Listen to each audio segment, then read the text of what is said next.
Mr. President, I rise in recognition of the NAACP in this, its 100th anniversary month.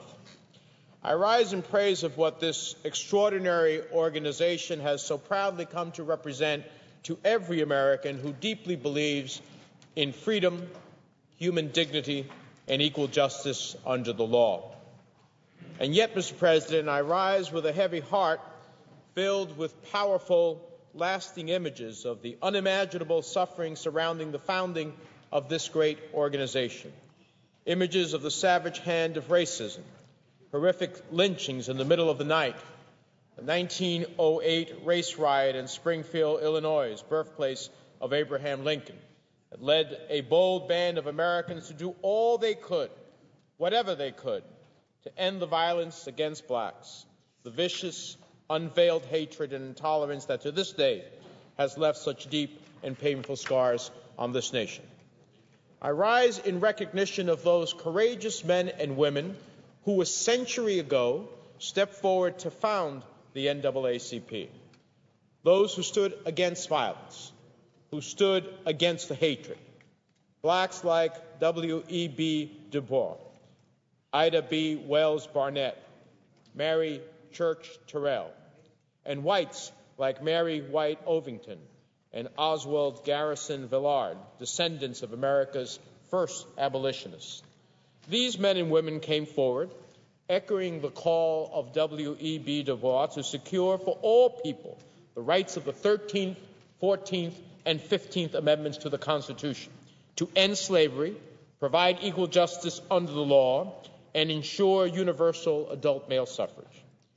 We all know that the full realization of equality, freedom, civil rights, voting rights, and equal justice under the law has been a long, sometimes faltering journey fraught with dead ends, deep divides, and seemingly insurmountable obstacles on the road to a more perfect union.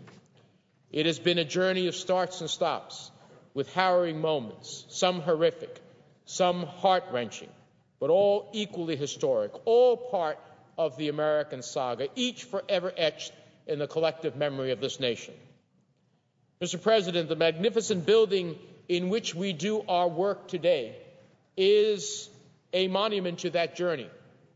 Those who labored to raise this glorious building in tribute to American democracy were themselves slaves. They laid the foundation. They cut the stones.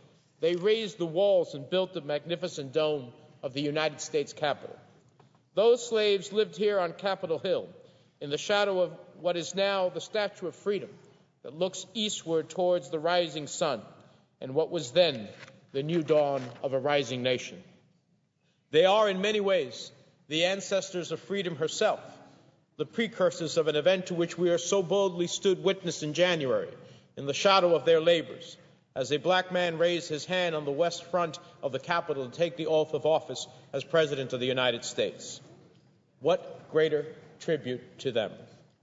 We may have come a long way since they built this monument to democracy, but every day, with every troubling racial incident we see on television or read about in blogs or in newspapers, it is clear the century-long work of the NAACP goes on. The work continues. But it is equally clear when with Barack Obama in the White House, we have come of age, united by a common history, tragic at times, fought on the bloody battlefields of a civil war, and still being waged in the hearts of the intolerant and unenlightened among us.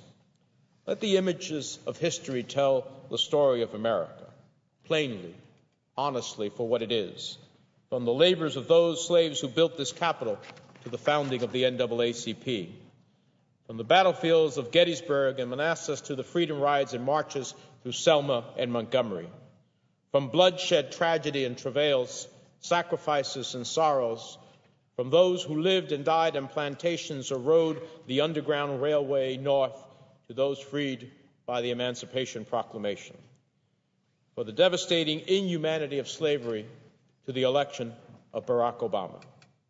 There are countless images of courage and heroism, humiliation and humility, honor and horror, dignity and indignity.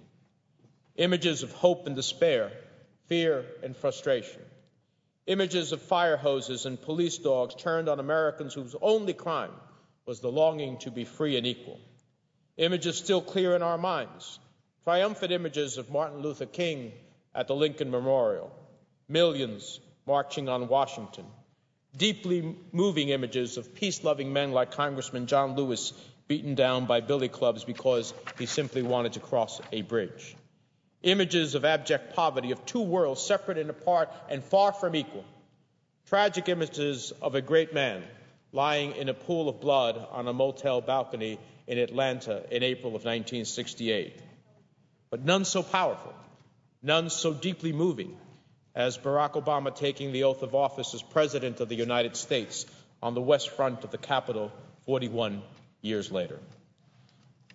These are the awesome images of the history of race since the founding of the NAACP.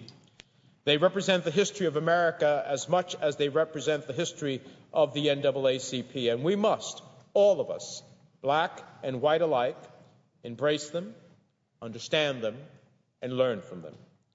Learn from the tragedy and the sorrow, learn from the long, hard-fought battle that was the Civil Rights Movement, learn from the debate on this floor that eventually led to the Voting Rights Act, learn from the pro-segregationist terrorism that led to the assassination of NAACP Mississippi Field Secretary Medgar Evers and the death of Dr. King. Today, all of these images, the good as well as the bad, remain part of who we are, part of the American story in which the NAACP has played a pivotal role. The nation has changed, and so has the mission of the NAACP evolved from what it was 100 years ago. The violence has lessened, but the virus of racism and prejudice has mutated as all viruses do. Now, too often, intolerance rears its ugly head with the mere mention of the word immigration. And when it does, let us be comforted by the knowledge that the NAACP is still there, still working, still fighting the good fight.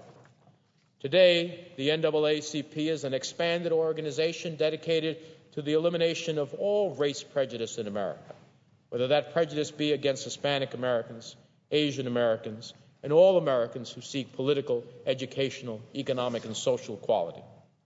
For 100 years, the goal of the NAACP has been to tear down the walls of racial discrimination through the democratic process and make tolerance and equality a reality for all of us.